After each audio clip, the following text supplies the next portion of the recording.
New details on a story we first brought you several months back. It has to do with Richmond Hill Airbnb hosts who were struggling to get rid of guests that refused to pay or check out.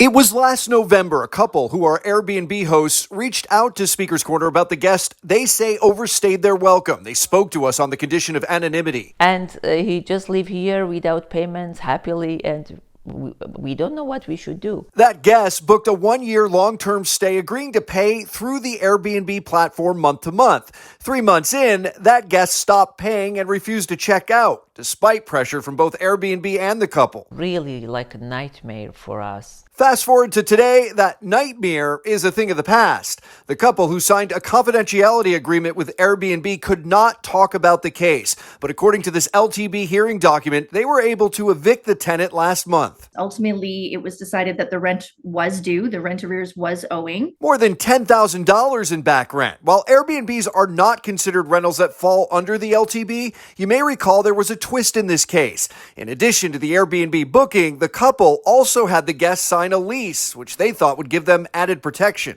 And I think, oh my God, it's for 1 year. It's more than 28 days. It's better that I sign a contract with the guest too. That lease gave the tenant a right to argue their case in front of the LTB. While it ruled in the host's favor in the end, the question remains whether the lease helped them or delayed the process of getting the guests out. I definitely think it delayed this case. The process itself to get through the LTB, it takes time. Terry Landrio is a paralegal who represents landlords but was not involved in this couple's case. So I think in this case, had these landlords simply gone by the Airbnb contract, they would have had the tenant out much quicker. And my understanding is that if you don't pay, you don't stay. But Landrio cautions any host who finds themselves with a similar dilemma should seek legal advice. If you do have a rental property that you're going to put on Airbnb, find out the ins and outs, but I would avoid a long-term stay as a vacation rental because it starts to blur the line.